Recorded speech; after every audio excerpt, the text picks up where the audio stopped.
आज हम partial differential equation का 2019 का क्वेश्चन पेपर सोल्व करने जा रहे हैं। अभी आपके 18th को एग्ज़ाम होना है पार्शियल डिफरेंशियल इक्वेशन का, इसलिए मैं 2-3 सैम्पल पेपर्स डाउनलोड कर रहा हूं, उनको ध्यान से देखना ताकि आपके सारे मेथड्स क्लियर हो जाए। अब सबसे पहला जो क्वेश्चन आता है उसमें यह है कि form the differential equation by eliminating the arbitrary constant from the relation.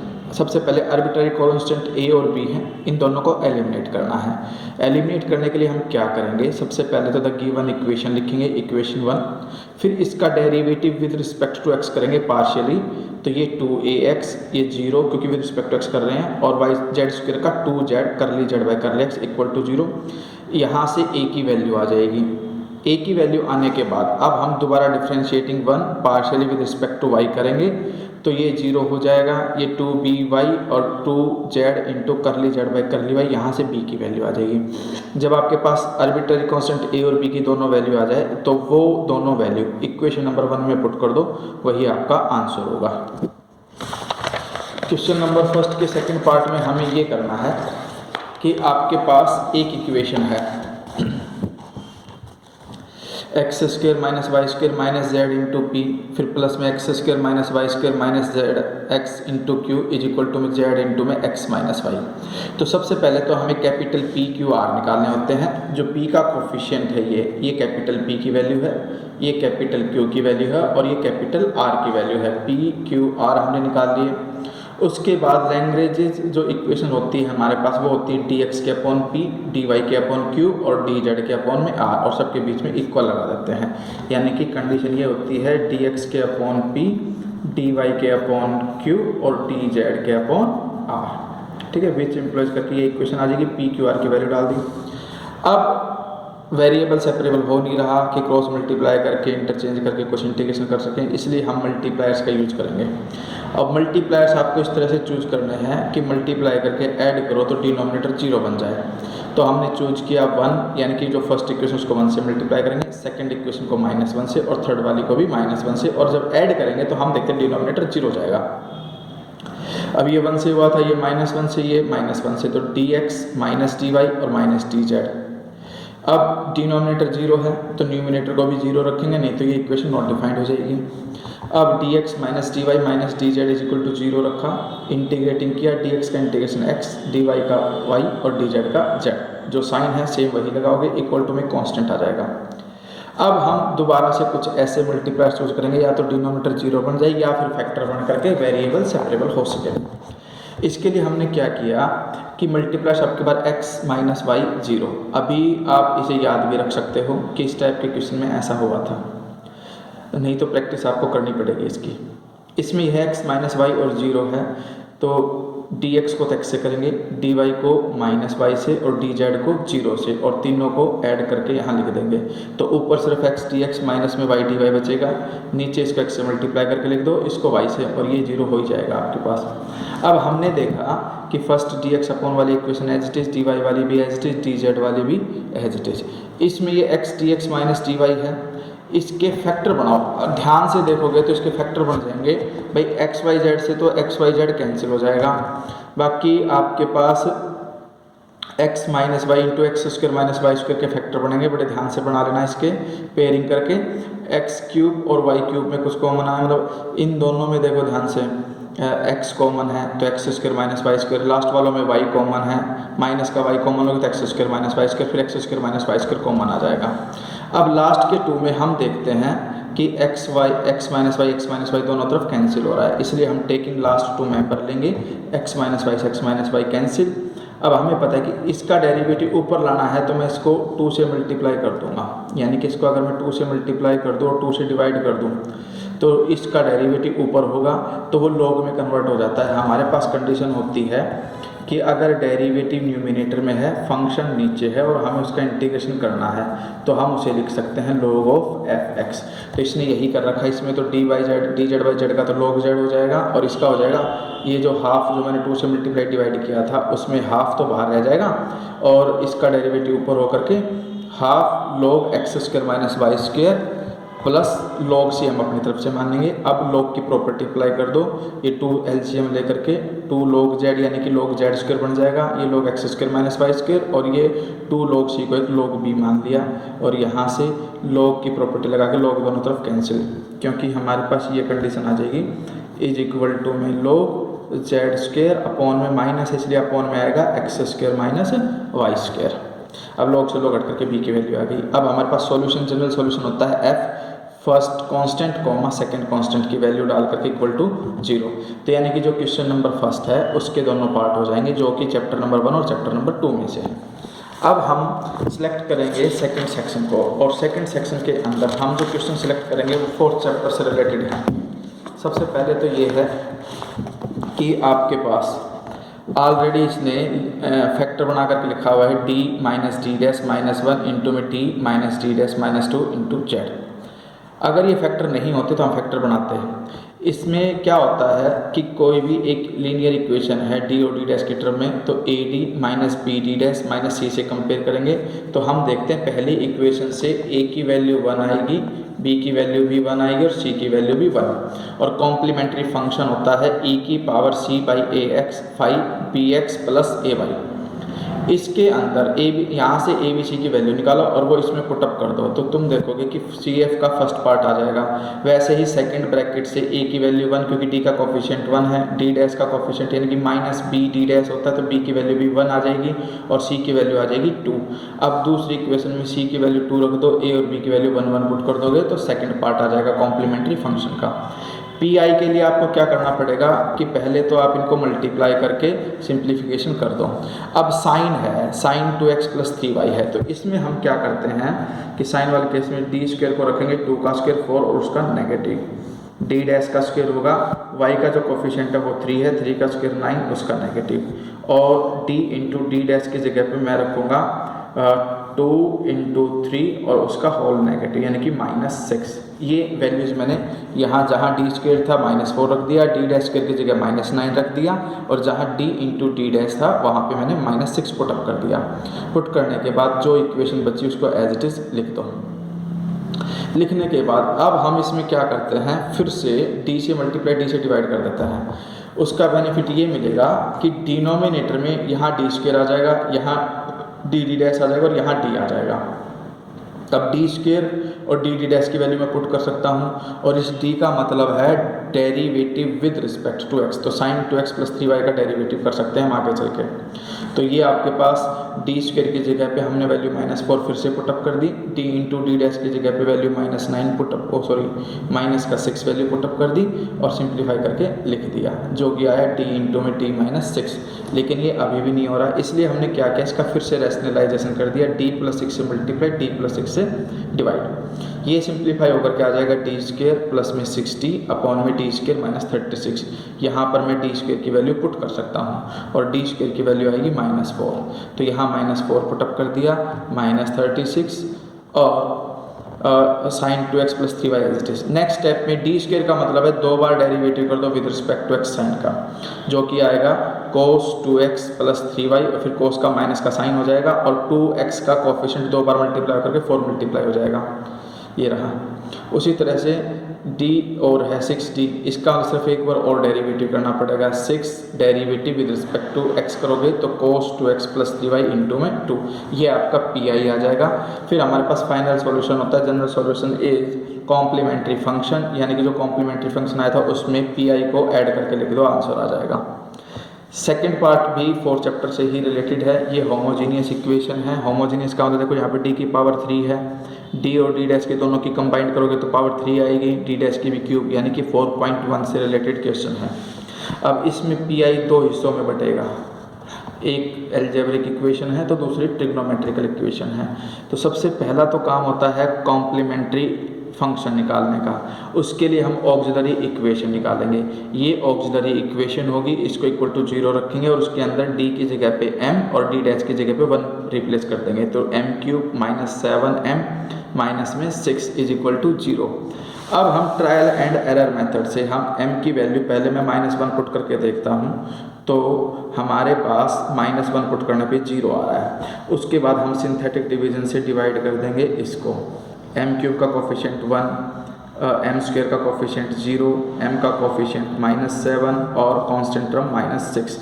इसके नीचे कुछ भी नहीं लिखते, 1 एज इट इज, क्योंकि हम -1 से कर रहे हैं। फिर ये -1 ऐड करोगे तो -1, इन दोनों को मल्टीप्लाई करके +1 -6 इंटू में -1 प्लस का 6 0, यानी कि ये आ गया m square minus m minus 6 is equal to 0।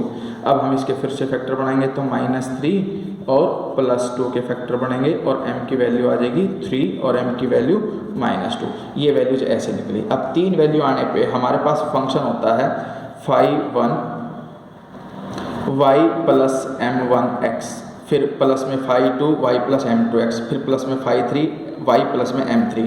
तो यहाँ पर m1 है -1, यहाँ पर m2 है -2 और यहाँ पर है m3 3। तो ये तो कॉम्प्लीमेंट्री फंक्शन बन गया आपका। अब हम निकालेंगे पी आई निकालने का प्रोसीजर ये है कि 1 के अपॉन में ऑक्सिलरी इक्वेशन लिखेंगे और जो इक्वल टू में वैल्यूज थी वो लिख देंगे। अब उसे मैं एल्जेब्रिक अलग कर दूंगा और ट्रिग्नोमेट्रिक यानी कि cos x - y के साथ अलग। तो दो अलग अलग आपके पास इंटीग्रल बन जाएंगे। एक को मैं मान लूँगा I1, दूसरे को मैं मान लूँगा I2। I1 वाले में एल्जेब्रिक है, इसीलिए हम जो ये आपके पास स्टार्टिंग में जो d क्यूब है, d क्यूब को मैं कॉमन ले लूँगा। कॉमन लेने का मतलब यहाँ 1 बन जाएगा और यहाँ d क्यूब अपॉन में कर दो और यहाँ भी d क्यूब अपॉन में कर दो। तो नेक्स्ट स्टेप में आप देखोगे ये बन जाएगा 1 के अपॉन में 1 -7 dt dash minus D cube, फिर माइनस में 6 डी डैश का क्यूब अपॉन डी क्यूब और एल्जेब्रिक इक्वेशन, प्लस में 1 के अपॉन में auxiliary equation cos x - y। इसको I1 प्लस I2 मान लो। अब हम I1 को सोल्व करेंगे। I1 का मतलब 1 अपॉन डी क्यूब तो बाहर हो गया, ये डिनोमिनेटर में ऊपर जाके पावर -1। अब इसके अंदर ये जो ब्रैकेट के अंदर पूरे को एक d मान लो, तो हमारे पास बाइनोमियल एक्सपेंशन होता है 1 माइनस डी होल पावर -1 का 1 प्लस टी स्क्वेयर प्लस में टी क्यूब प्लस में 100। तो यानी कि 1 लिखोगे, फिर प्लस में ये पूरे का पूरा डी लिखोगे। ज़्यादा आगे जाएंगे नहीं क्योंकि जो पावर है मैक्सिमम क्यूब है और इसके अंदर क्यूब आ रहा है। इससे ज़्यादा पावर करेंगे तो वो ज़्यादा डेरिवेटिव होकर के इन सबको क्या कर देगा 0। इसीलिए अब हम क्या करेंगे 1 अपॉन डी क्यूब बाहर, 1 से इसको मल्टीप्लाई कर देंगे एज इट इज़।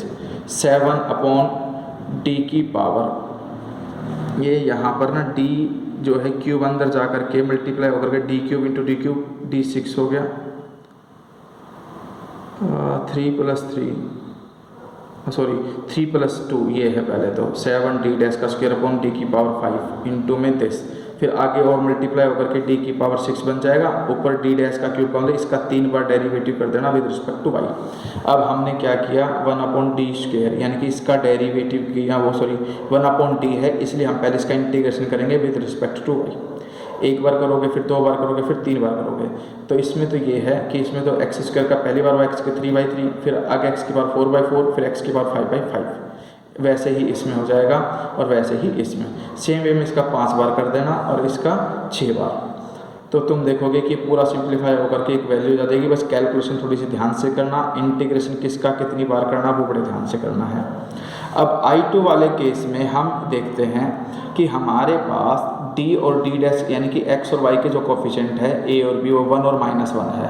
1 और -1 जब मैं इसके अंदर पुट करके देखता हूँ d की जगह पे 1 और d डैश की जगह पे -1 तो ये 0 हो जाता है। तो 0 वाले केस में हम अब इसके फैक्टर बनाएंगे जो ऑक्सिलरी इक्वेशन है। अब ऑक्सिलरी इक्वेशन के फैक्टर कैसे बने थे, सबसे पहले देखो हमारे पास m की वैल्यू 3 आई थी, एक तो -1 आई थी, फिर एक वैल्यू आई थी आपके पास -2 और तीसरी वैल्यू आई थी -3 आई थी। तो ये आ जाएगा m+1 m+2 और m-3। अब इसमें m की जगह पे d रख दो और कांस्टेंट को d डैश यानी कि d plus d dash d plus 2d dash और लास्ट में d माइनस में 3d डैश। ये 3 फैक्टर बन जाएंगे इसके।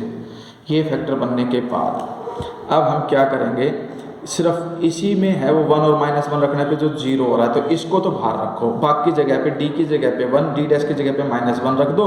2 ब्रैकेट है इसलिए डबल इंटीग्रेशन कर दो, इसको cos u लिख दो, x - y को u मान लिया। ये इसका प्रोसीजर है 0 वाले केसेस के अंदर। क्योंकि अगर ये 0 नहीं बनता तो हम वैसे ही करते, डी स्क्वायर की जगह पे -1 डी डैश स्क्वायर की जगह पे भी -1 रखते।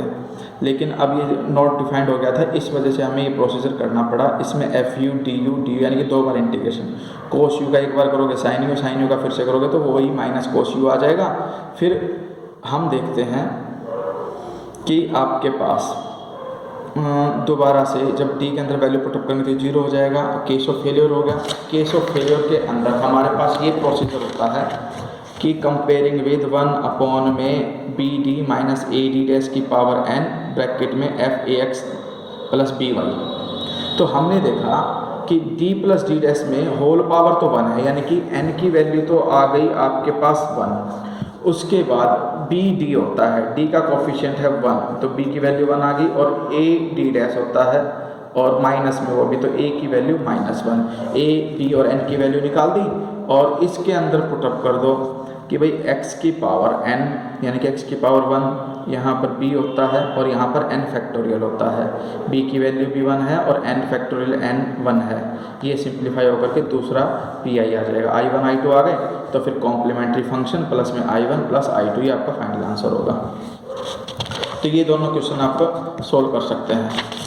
इसके बाद अगर आप चाहो तो अगर आपने 5th चैप्टर भी कर रखा है तो इस बार एक फैसिलिटी मिली हुई है आपको कि आप कहीं से भी कोई भी क्वेश्चन आता हो अटेम्प्ट कर सकते हो। तो आपको ज़रूरी नहीं कि ये क्वेश्चन छोड़ो, 5th चैप्टर से रिलेटेड हैं, आप इनको करोगे तो ये आसान ही है। इसमें क्या होता है कि x square D square minus में 4y स्क्वायर डी डैश का स्क्वायर और माइनस में 4y डी डैश -1, यानी कि ये कंडीशन हो गई आपके पास x को e की पावर x, y को e की पावर y लिखो तो कैपिटल X आ जाएगा log x और कैपिटल Y आ जाएगा आपके पास log y। करली y करली x d, करली y को d डैश मानेंगे। तो इक्वेशन जो 1 है वो रिड्यूस हो, देखो एक्स स्क्वायर डी स्क्वायर है, जब एक्स स्क्वायर डी स्क्वायर है तो इसको मैं लिख सकता हूँ, देखो डी स्क्वायर, ये कंडीशन इस तरह से बनेगी। इस पूरी को रिड्यूस करने का तरीका ये है d इंटू डी -1 क्योंकि स्क्वायर है, फिर माइनस में D dash into d dash -1 क्योंकि वाई स्क्वायर डी डैश है। यहाँ पर सिंगल है तो इसमें सीधा सीधा सिर्फ डी डैश लिखा जाएगा और -1। इस पूरी इक्वेशन को सोल्व करके आपके पास ये इक्वेशन आ जाएगी। अब हम इसके फैक्टर बना नहीं सकते, फैक्टर नहीं बना सकते तो जिनके फैक्टर नहीं बनते उनके लिए हम ट्रायल सॉल्यूशन ये मान करके चलते z = a e की hx प्लस ky। अब इसके हिसाब से हम इसकी वैल्यू निकालेंगे। देखो d है तो यानी कि dz यानी कि derivative with respect to x, a constant as it is, e की पावर एज इट इज, और hx में x का करेंगे तो सिर्फ h मल्टीप्लाई में आएगा। वैसे ही d स्क्वायर फिर d डैश फिर d डैश का स्क्वायर।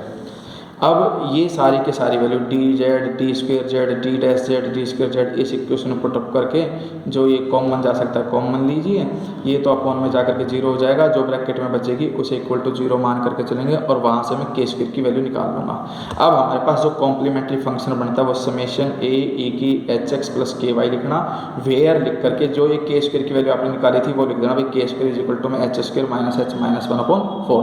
फिर pi का तरीका बड़ा सिंपल है, 1 के अपॉन जो ऑक्सिलरी इक्वेशन है वो लिखोगे, यानी कि ये वाली D square minus 4d dash का स्क्वायर माइनस डी माइनस में 1। और यहाँ पर जो x और y के कोफिशिएंट है वो d की जगह पे 2 पुट कर दो, d डैश की जगह पर भी 2 क्योंकि y का कोफिशिएंट भी 2 है, वो पुट करके सिंप्लीफाई कर दो, ये pi आ जाएगा।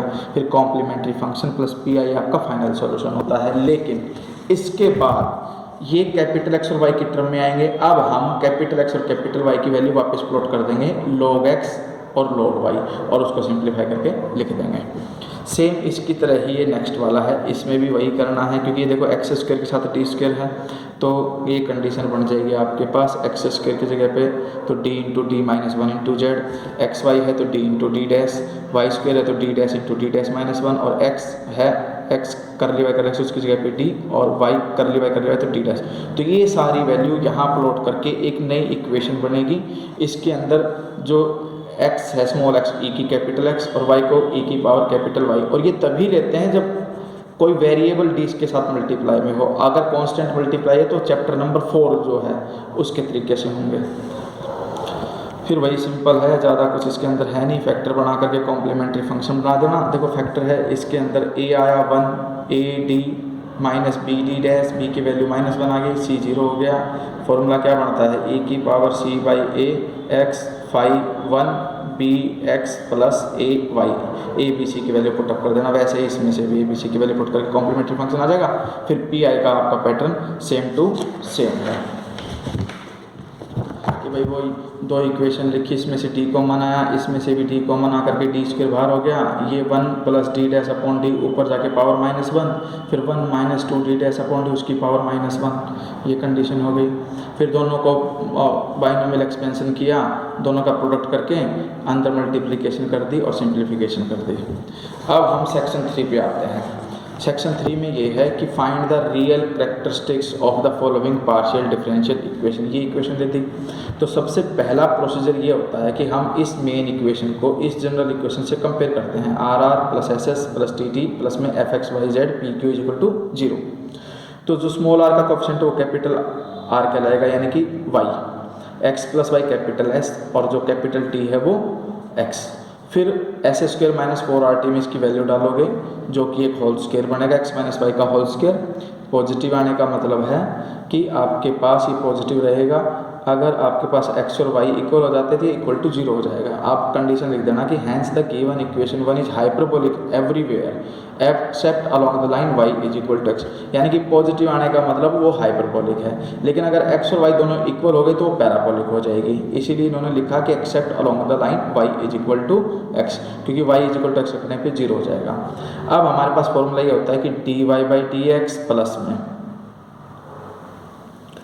ये लिखोगे माइनस में x प्लस वाई, यानी कि जो ये आपका कोफिशिएंट आया था x प्लस वाई प्लस में under root x minus y का स्क्वायर जो आया था ये इसका अंडर रूट अपॉन में 2y, ये 2a।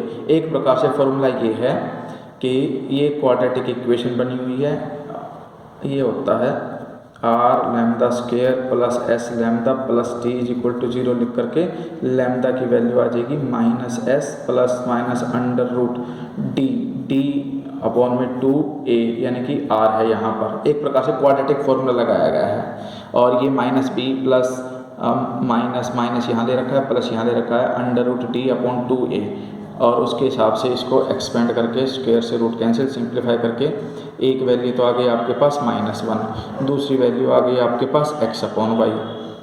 तो इसमें तो इंटीग्रेशन करोगे तो y minus x is equal to में कांस्टेंट आ जाएगा, जबकि इस वाले केस में वेरिएबल सेपरेबल करोगे dy ये x is equal to y, यानी कि dy/dx is equal to x upon y, cross multiply करके y/dy is equal to x dx, फिर इंटीग्रेशन कर दो y²/2 is equal to x²/2 plus में c/2, 2 सारे कैंसिल होकर एक नई इक्वेशन आ जाएगी।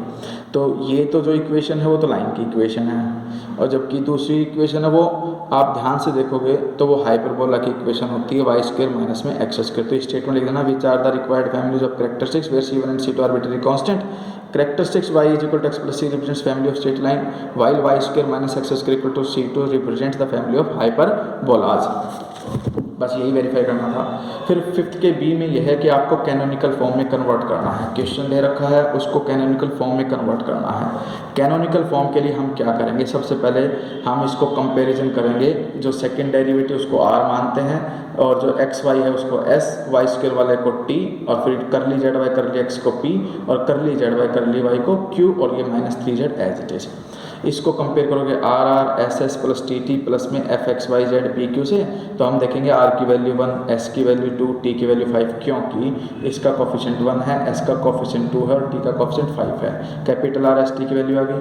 फिर s² minus 4RT value put up किया, नेगेटिव आया, नेगेटिव आने का मतलब इलेक्ट्रिक, ये फर्स्ट पार्ट होता है इसका।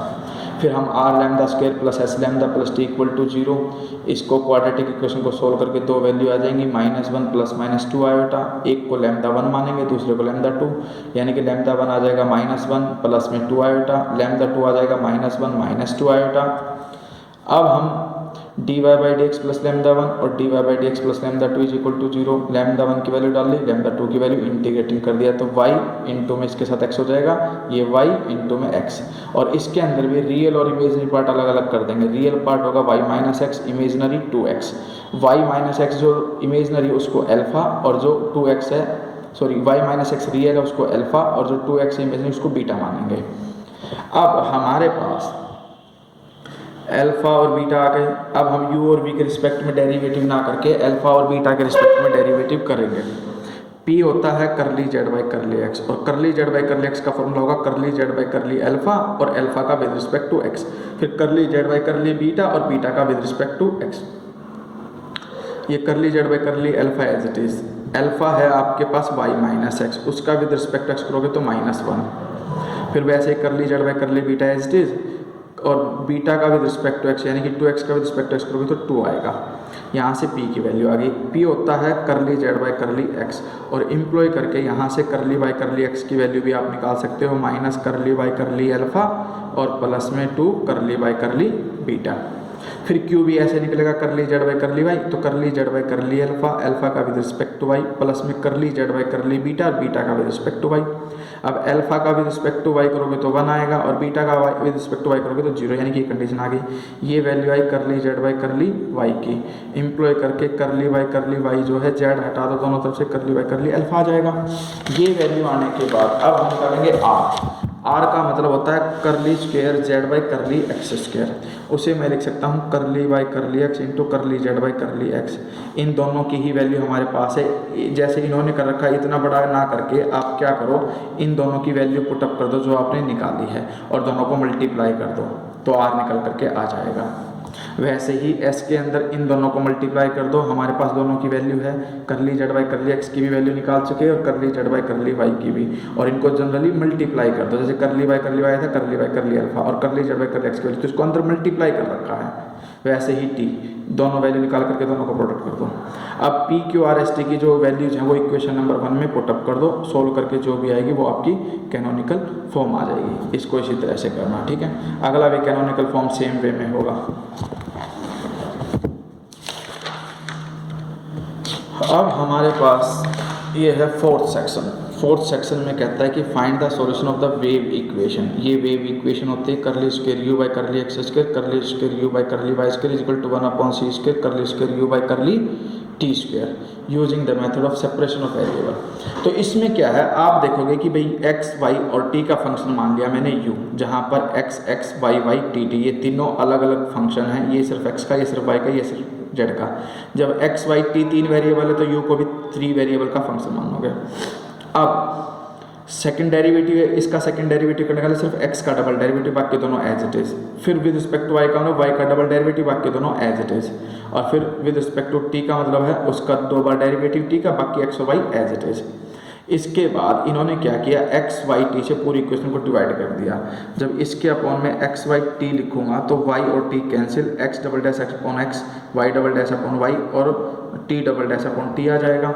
अब हम देखते हैं कि भाई X Y T are independent variable है, so equation 3 can only be true if there are 2 suitable separation constants minus के स्क्वायर माइनस एल स्क्वायर। तो हम 2 कांस्टेंट मान करके चलेंगे, माइनस के स्क्वायर और इसको माइनस एल स्क्वायर, ये दोनों को अलग अलग रखो, और ये चीज़ आ जाएगी t square upon t 1/c square is equal to minus के स्क्वायर माइनस एल स्क्वायर, ठीक है। अब यहाँ से देखो ये जो कंडीशन है X double dash upon X is equal to minus के square, X double dash is equal to minus के स्क्वायर एक्स, ये इधर आकर के ऐड हो जाएगा, plus K square X is equal to 0। हमारे पास जो इक्वेशन है उसके अंदर जो डी स्क्वायर और प्लस में 1 करके सॉल्यूशन करके आपके पास इक्वल टू 0 करोगे, इम्प्लॉय करके डी की वैल्यू प्लस माइनस आयोटा आएगी। जब प्लस माइनस आयोटा आ जाता है तो कोस के एक्स, क्योंकि ध्यान रखना इसमें के स्क्वायर भी था तो आयोटा के आएगा इसके साथ, क्योंकि ये के मैंने छोड़ दिया था, यहाँ पे के स्क्वायर होगा, वो माइनस का के स्क्वायर होकर के अंडर रूट लेकर के प्लस माइनस आयोटा के, तो C1 cos kx plus C2 sin kx। Same way में दूसरी y की वैल्यू हो जाएगी C3 cos ly plus C4 sin ly। फिर t जो है वो आपके पास ये कांस्टेंट यूज हो जाएगा l, और जैसे ये k की जगह पे ये आ जाएगा अंडर रूट में k square plus L square, क्योंकि देखो k स्क्वायर का अंडर रूट k, तो उसी तरह से इसका अंडर रूट आ जाएगा under root k square l square.